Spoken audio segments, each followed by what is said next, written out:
Welcome to our classes. We lecture 5 starting part 1. And if you recall, we've gone through the due diligence of looking at the various introductory aspects of the book of Matthew. Now what I want to do is begin to put us to work.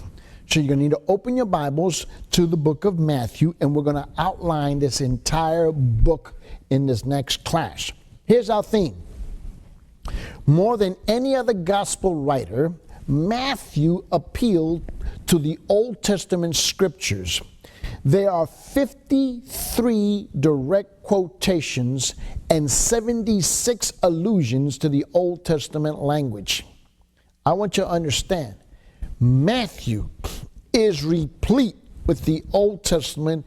Matthew is the key as we come into the New Testament after 400 years of silence on the part of God, and it begins to unpack for us, in reality, the Old Testament. That's what Matthew begins to do. It becomes the bridge from the old to the new, and begins and to show us historically and factually, as well as theologically, the fulfillment of the numerous prophecies, the predictive passages about the Messiah. Let me remind you about your reading. Okay? You were given a test. You recall that? And in that test, you need to stay up with your reading. So let me remind you one more time about your reading. Now, in Dr. Carson's book, Introduction to the New Testament, you should have read pages 151 to pages 165. And then you should have been reading in Dr. Benware's book at the bottom of page 86 all the way through page 97. Keep up with your reading, because in the next few series of lectures, okay, you're going to have another test that's going to be coming at you. Stay on top of your reading. Ladies and gentlemen, let me remind you, for all of our pastor students and all of our students in our classes, the seminary is work. It is work. We will work through this. Now, open your Bibles. And let's go back to the very, very beginning of Matthew. Now, there are numerous, did I say numerous? Numerous ways of outlining the book of Matthew. And the reason they exist, and the reason why we're going to outline it, is because it helps you to structurally organize what you're going to preach and what you're going to teach from. But it also helps your audience to begin to grasp an understanding of the book of Matthew. Now, when you normally teach and preach from the pulpit, whether it be a pulpit on Sunday morning or Sunday afternoon or Sunday evening, or it's Wednesday night Bible study, or it's a separate Bible study on a Monday night or Thursday night or Tuesday night or Friday night, wherever it is, or it's Sunday school, or you're sitting inside of, we have a number of, for example, in our church, we have a number of people who minister in the prison systems, okay, in our prison system, and work with our youth as well in the prisons there. We have a number of our people who work, in fact, one of our pastors on staff is one of our pastors, spends a lot of time ministering in the missions as well. So, and we have a large segment of our people who've gone to the mission field overseas. So it doesn't, and so we've ministered in all kinds of different settings. So no matter what you call the pulpit, okay, the pulpit is going to be a pulpit. I don't care what it looks like. You can slap your notes up there. You can slap your Bible up there. That's going to be a pulpit wherever you are. No. I say that for this reason. Your audience, the majority of audience, it's rare when many of you prepare notes in advance and give those notes out to your people to listen and follow through. So one of the things that your people have to learn is how to listen very carefully as to what you are saying. You need to be structured, organized. You just cannot continue to ramble and mumble and mumble and fumble and grumble. You cannot do that. You need to be highly organized in the presentation of your material. Why? Your audience does not have the benefits of your notes. Your audience does not have the benefits of your thinking. Your audience does not have the benefit of your study. Your audience does not have the benefit of how the Holy Spirit is illuminating your heart and your mind as to what you are studying out of the book of Matthew, or any other book for that matter, inside the scriptures. So your audience sits at a high disadvantage when you approach any kind of a pulpit to teach from and preach from. So for that reason, you need to be very clear and you need to be very structured so that when they hear you, when they listen to you, and they're taking notes, they have a logical sequential order of how to follow you. Because once you go off the beaten path and you start and you're scatterbrained in your approach, your audience remains confused because they do not have the benefit of your next thought. Only you have the benefit of your next thought in your mind. Only you know what you're going to say. Only you know what you're not going to say. And only you know when you're about to make a major change. So your audience is always at a disadvantage. And you need to be reminded of that constantly. As I train my people to take the pulpit and to teach and preach, I got to put a big old sign in the back that says, your audience is at a disadvantage. I'm going to have a big old sign put there so that they remember that the audience doesn't have the advantage that you have of all the hours that you've invested in preparation. So you need to create some kind of a structural outline that you can give to them verbally or a handout, but so many of you don't do anything, you don't give anything in writing, and so you need to be able to give it to them so that they have a way of following you. It's a way of hanging your hat on something, and you can stay on course and not lose your audience. One more thing. We live in a modern era. In the modern era, we face challenges that perhaps those in all the way up through the 19th century into the beginning of the 20th century, okay, did not have to face. We face something very uniquely different today than any other time period, at least in the history of the church. Your typical audience, the typical audience that you're facing, those of you who are tuning in right now, you are struggling to listen. You are struggling to follow me. Why? Because you live in a high-paced, fast-moving, digitized world.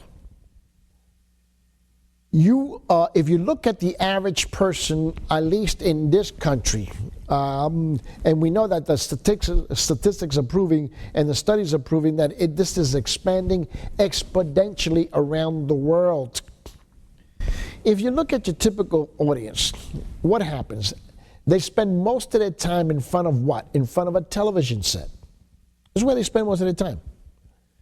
And they spend most of the time watching programs that are 30-minute segments. And the 30-minute segment starts out with anywhere between 2 to 5 minutes worth of commercials. No commercial, and the overwhelming majority of the TV commercials are about 30 seconds long. So they've seen a lot of things come at them in 30-second segments. Then there's an actual TV program, whatever that program is, and usually lasts another 2 to 5 minutes, right, of actual program content. And then what happens? They go back to another commercial. They go back to a series of commercials. Then they go back to programming. Then they go back to another series of commercials. They go back to programming. So they go back to another series of commercials. Then at the end is usually somewhere between 3 to 5 minutes worth of commercials again. So what am I saying? What I'm saying is that your audience, okay, is used to hearing everything in sound bites. They have trained their minds and their ability to concentrate in very small segments of time, very small segments of time. And if you've not noticed, I need you to notice, go home, turn your television set, and I want you to just take a yellow pad out, okay, and write down, if you watch a program, let's say it starts at 10 o'clock, your program starts officially. Write down how many commercials, how long each commercial is, then when does the actual TV program content begins, when it ends, then when your next commercial breaks happen, then go back and record the program content, commercials, so forth and so forth until you get to the end of the 30 minutes. And you will see that most people, okay, have spent now, at least now by the year 2014, okay, have now spent a good 30, 40 years, 50 years in front of a television set, and have conditioned themselves to hear everything, comprehend everything, process everything in segments of 3 to 5 minutes. 3 to 5 minutes, 3 to 5 minutes, 3 to 5 minutes. And then what happens, their mind tunes out to a commercial. So when you're teaching and preaching the gospel, as we're about to unpack the book of Matthew, okay, what happens is your audience tunes you out 50% of the time. You're still teaching and preaching and wailing away, but they've tuned you out.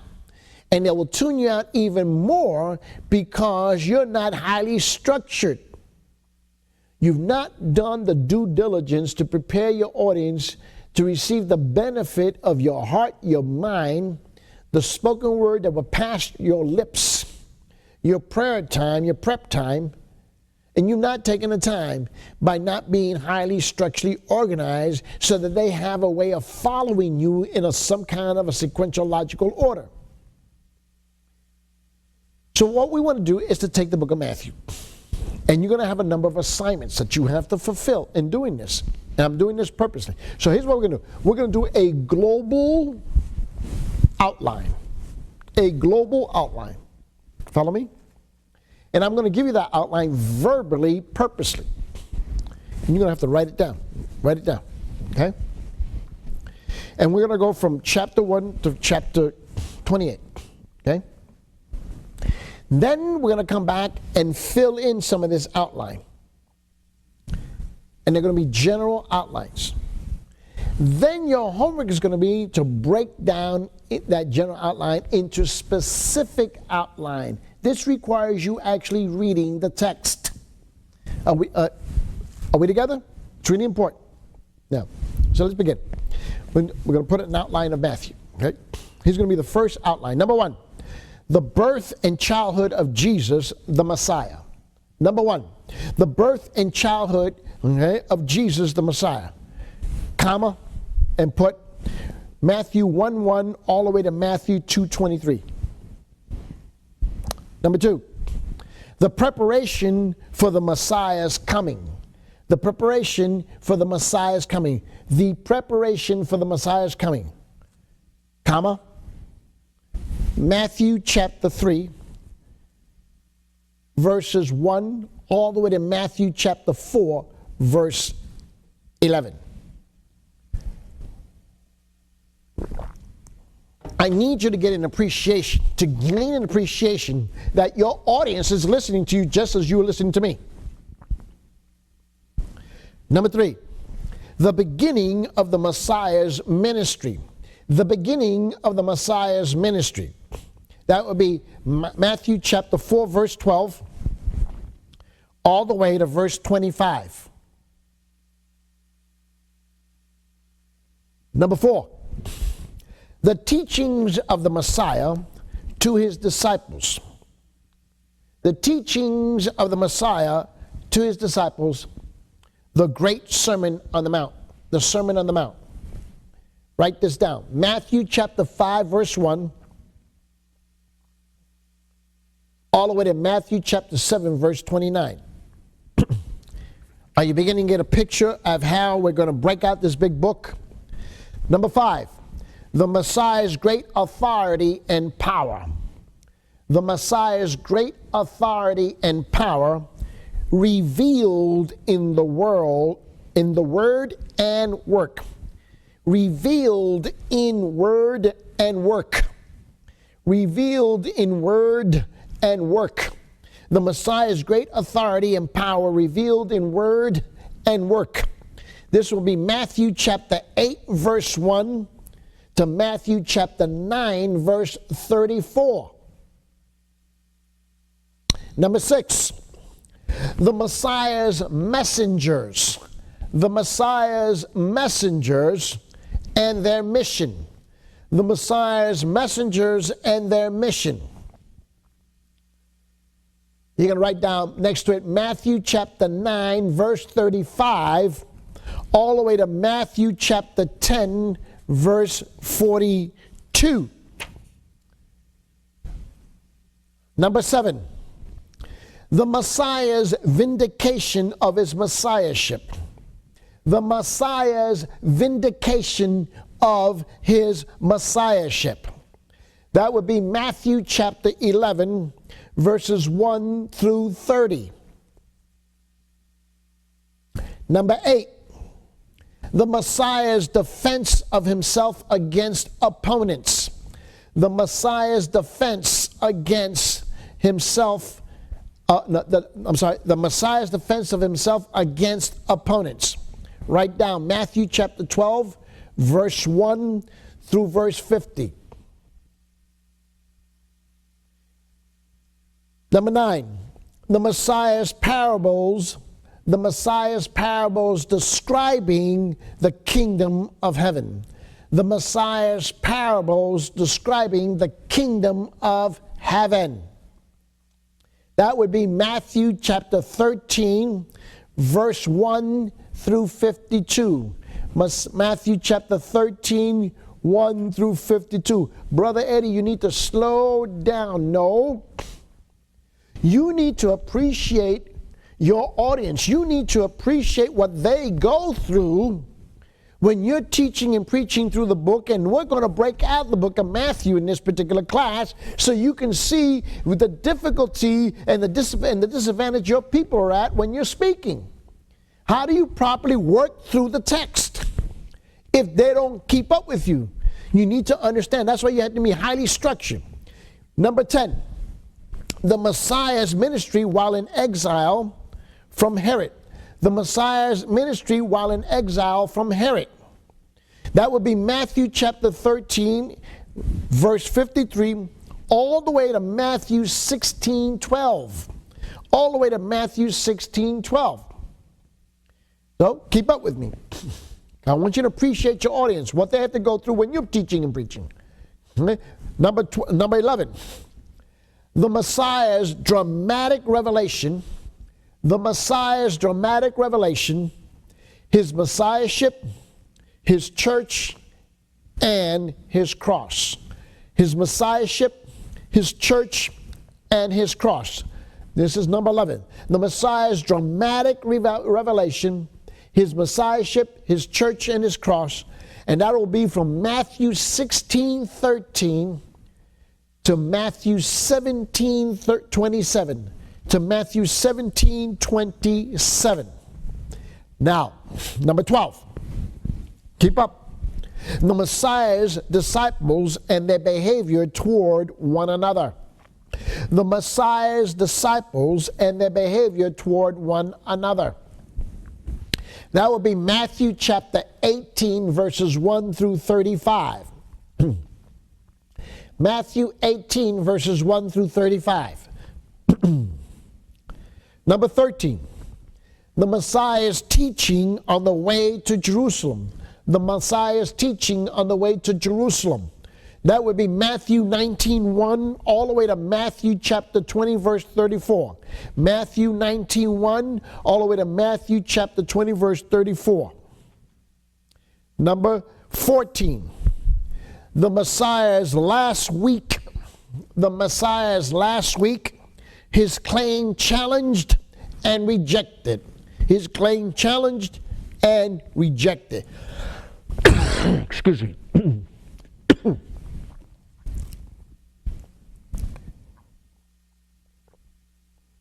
That gave you a chance to catch up. So that would be Matthew chapter 21, verse 1, all the way to Matthew 23 to 39. 21, 1 to 23, 29. Let's go to number 15. The Messiah's prophecy of his return and the end of the age. The Messiah's prophecy and his return and the end of the age. Or, if you will, you can write down the Olivet Discourse. The Olivet Discourse. That would be Matthew chapter 24, verse 1, to Matthew chapter 25, verse 46.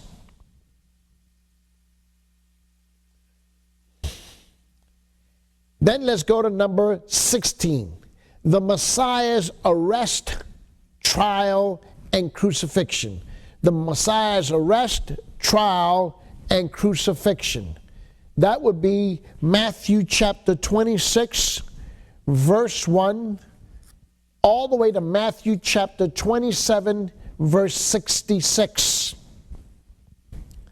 And there's a lot of material in there.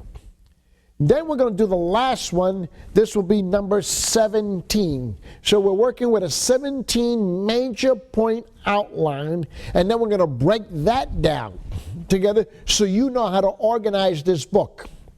Look at number 17 will be the Messiah's triumphant resurrection. The Messiah's triumphant resurrection. And that will be Matthew chapter 28, verse 1 through 20. So what we have done literally, okay, in a fast-paced effort is to outline the major themes of the book of Matthew, so now you have a handle as to what to work with in the book of Matthew. And I gave it to you at the pace that your audience is listening to you. Remember what I told you. Your audience is at a disadvantage. They don't have the privilege, they don't have the luxury, okay, of your forethought. They don't have the luxury, and they don't have the advantage of your prep time, your study time, your thoughts. They don't have, your audience is at a complete disadvantage. So if you are disorganized in your presentation, they are going to be scattered. You will lose 50% of the time, 50% of them at 50% of the time. It's going to happen. So don't forget your organization.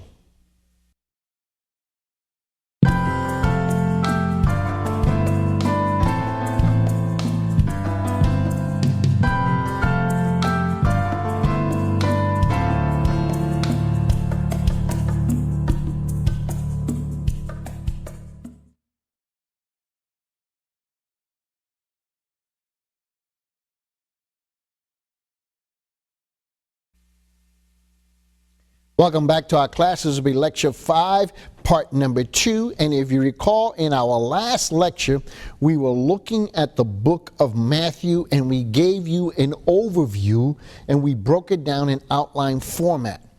Now, in these next few classes, we're going to be working through the text. We're going to be outlining this book so you get a better idea, a better picture of this book. And then we're going to go into some very specifics so that you can now begin to break this book down, and I'll give you some examples.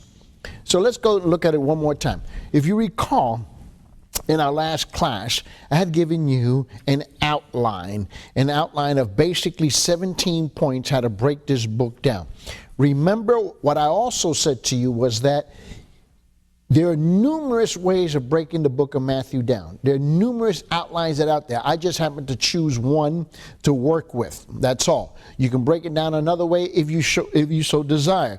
But I'm giving you one on how to. So I want you to get in the habit of beginning to understand whatever text you're teaching from, whatever text you're preaching from, how it actually fits into the overall scheme of that book, and how it fits into the overall scheme of that section of the book, and how it fits into the overall scheme of the paragraph in which you're taking that, from which you're drawing that text out of.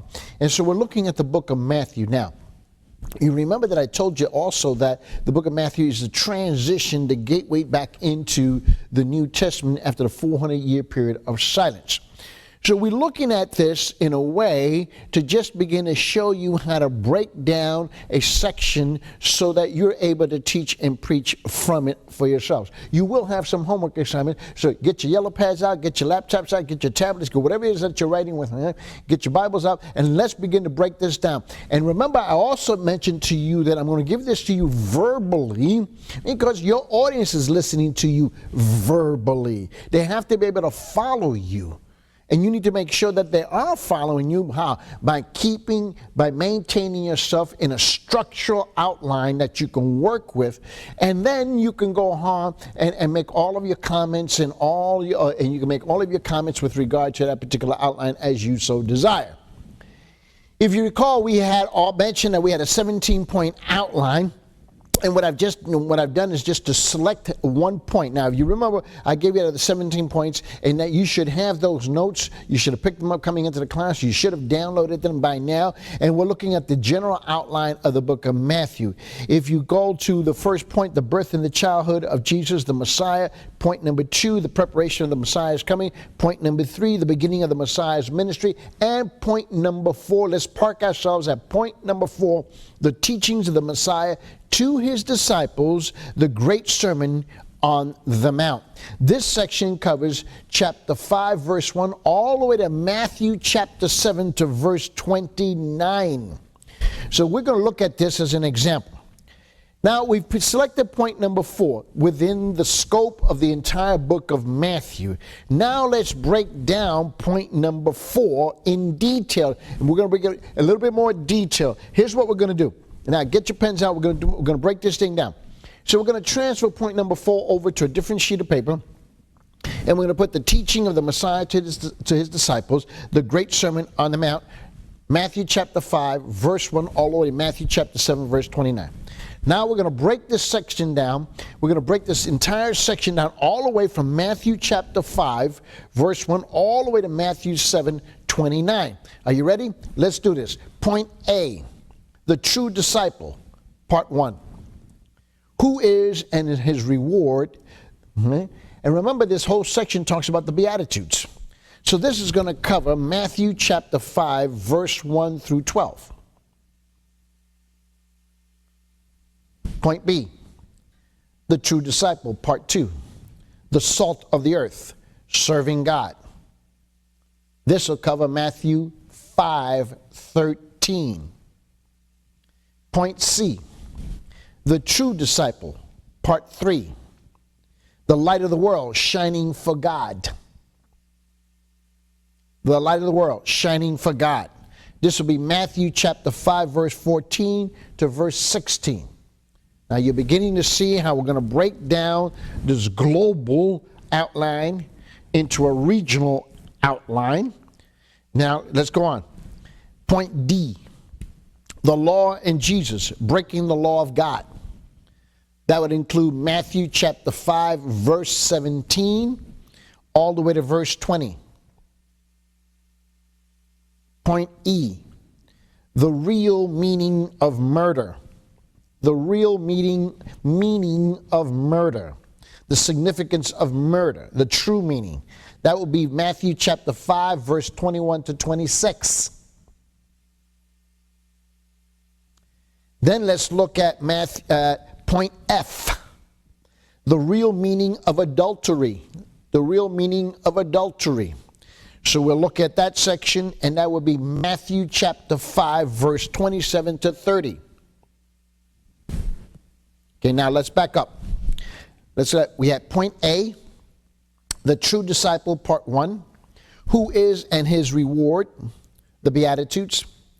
That's Matthew 5, 1 through 12. Point B would be the true disciple, part 2, the salt of the earth, serving God. That's Matthew chapter 5, verse 13. Then we're looking at point C, the true disciple, part 3, the light of the world, shining for God. That is Matthew chapter 5, verse 14 to 16. Then we're looking at point D, the law and Jesus, breaking the law of God. That's Matthew chapter 5, verse 17 to 20. And recall that the Sermon on the Mount, you need to remember that the Sermon on the Mount covers chapter 5, chapter 6, and chapter 7 of Matthew. And what we're doing is we're breaking chapter 5, 6, and 7 down. That's what we're doing. And then we're going to get to a more detailed outline of that. But for right now, just follow this through so you can begin to get an idea. See, what I do is I outline the book purposely so that I have a global perspective as to what that book is talking about, whatever book it is in the Bible. Now, I've done this for all 66 books of the Bible. So I have a better grasp as to whatever text I'm preaching from, how that fits into the overall scheme of that book, globally, and then regionally, and then locally, and then home. So now we're going to go on to the next one. Let's go on to point F, the real meaning of adultery. Point E, the real meaning of murder. And that would be Matthew chapter 5, verse 21 through 26. Matthew 5, 21 through 26. The next one is the real meaning of adultery. Point F, chapter 5. The real meaning of adultery, chapter 5, verse 27 to 30. Because remember, on the Sermon on the Mount, Jesus is teaching all of the Beatitudes, and he goes into detail in every one of these single areas. What we're doing is we're just outlining so we know what to look for inside this section of this great book or this gospel, the Gospel of Matthew. Now we'll go to point G.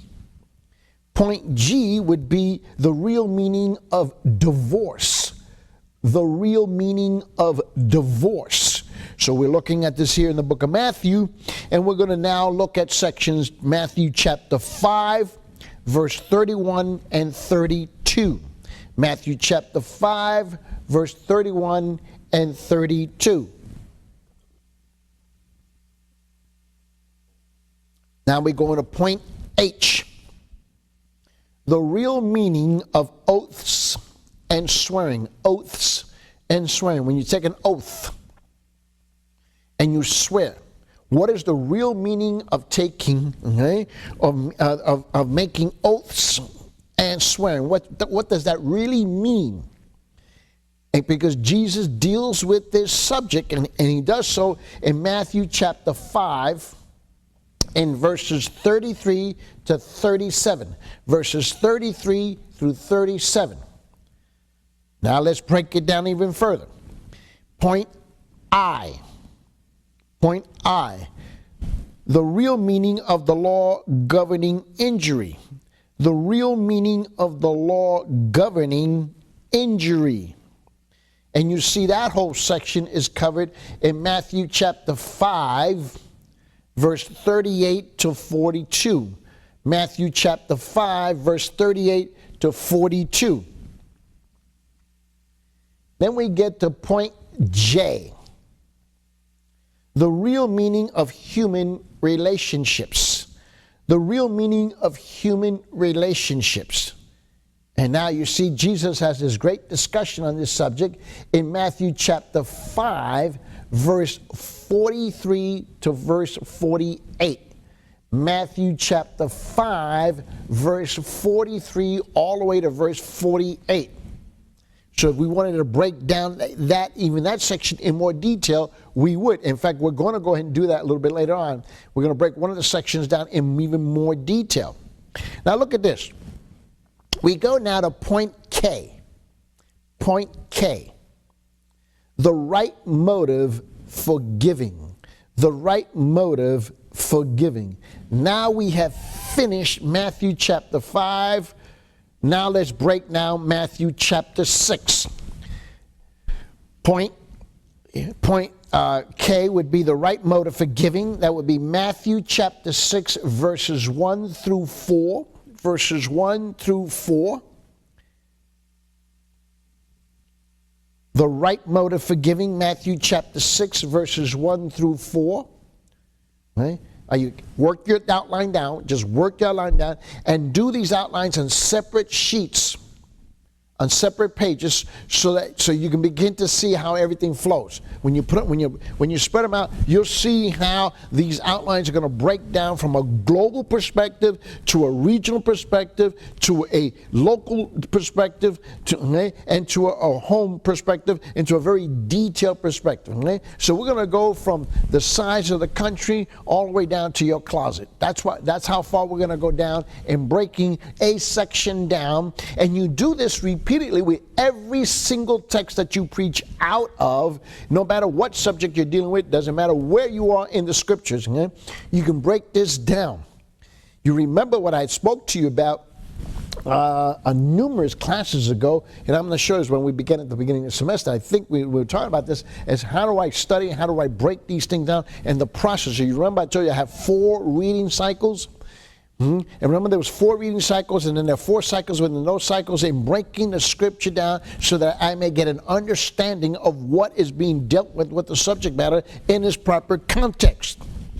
That's what we're doing now. Is now we've done all that work, and now we're beginning to look to break down these sections in a way that your teaching audience, your preaching audience can begin to comprehend what you're talking about out of the book of Matthew.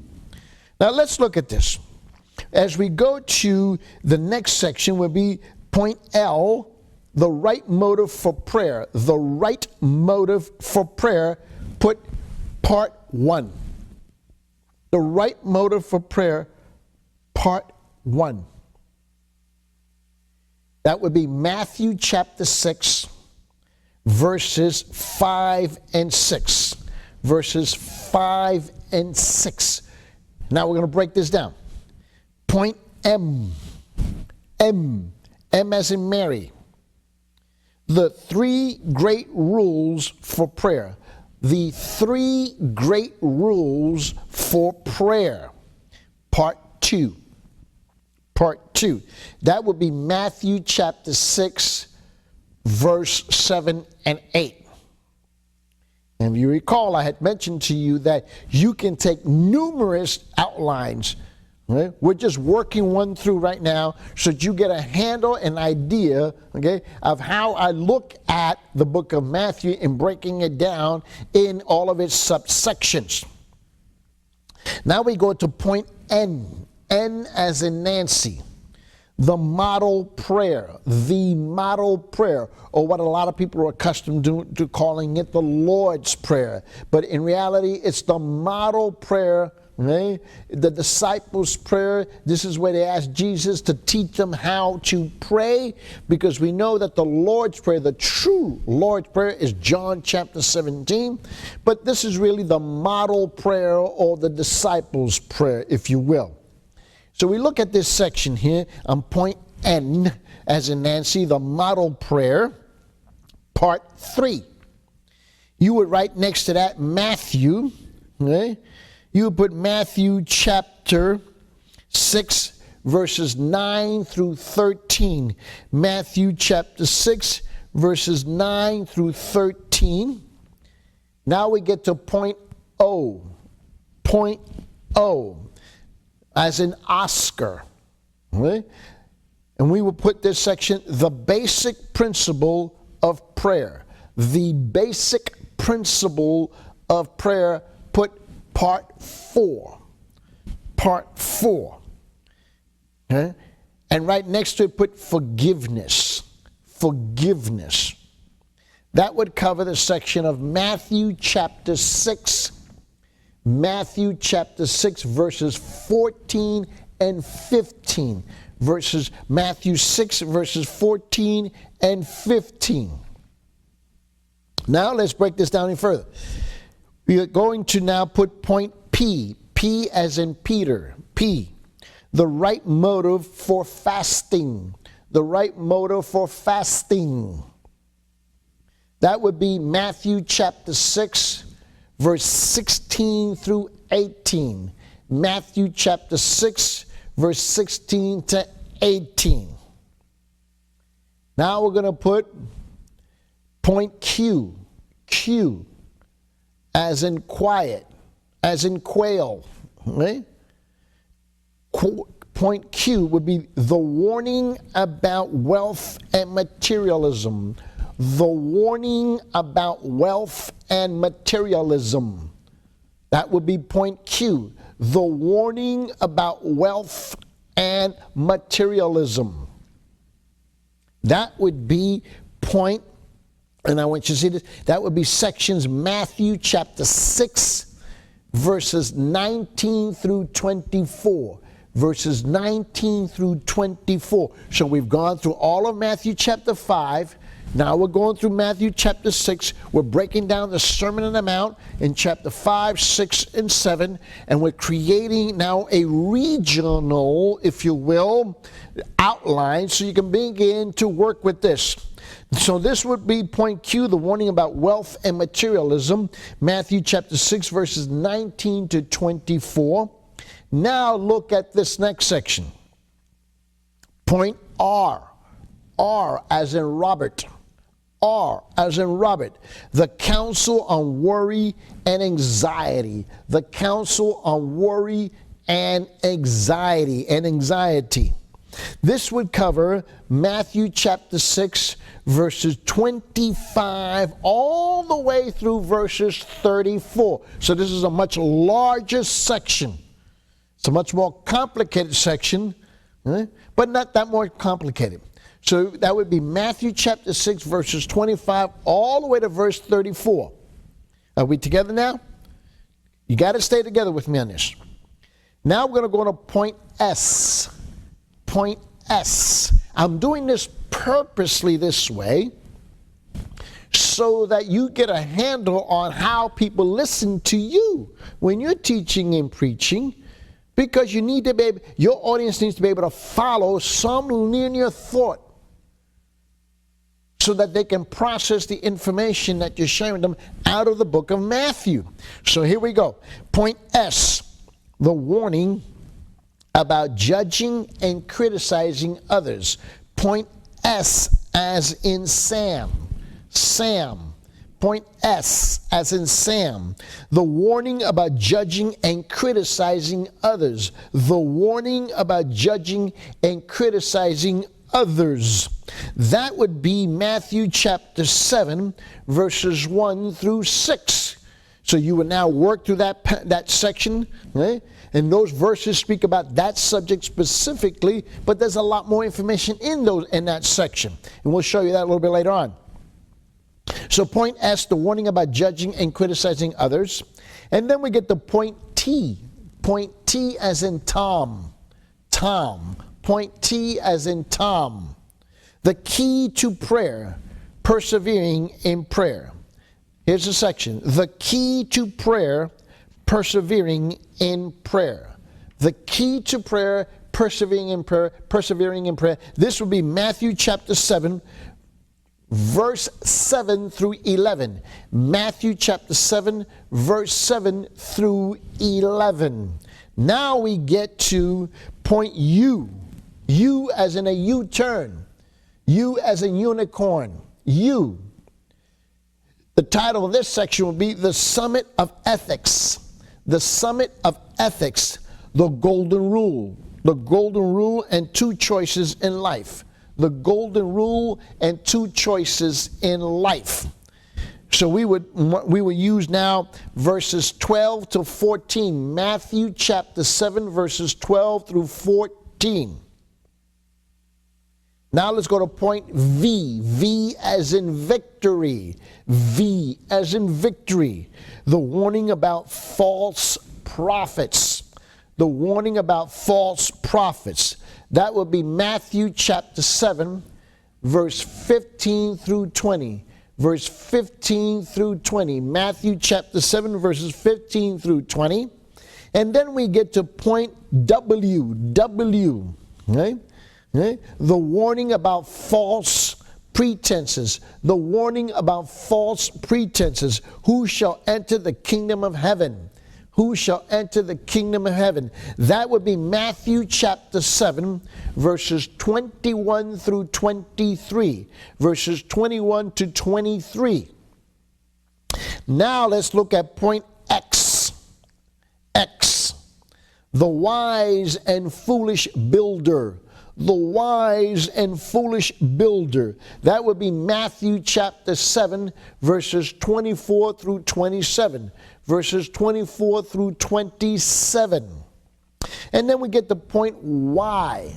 Point Y. This is the last point. The teaching of Jesus and its impact. The teaching of Jesus and its impact. This is Matthew chapter 7, verse 28 through 29.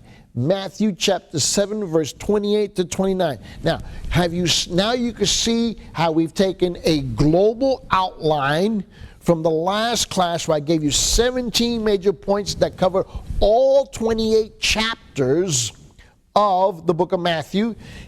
And we've just finished doing an outline for Matthew chapter 5, 6, and 7. So now we've regionalized our outline. We've broken it down even a little bit further so you can begin to see what are all the subjects that are being covered in this section.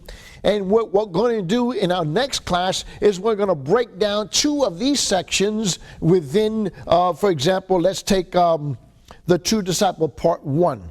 Matthew chapter 5, verses 1 through 12. And what we're going to do is we're going to break that section down even more in detail for us in our next class.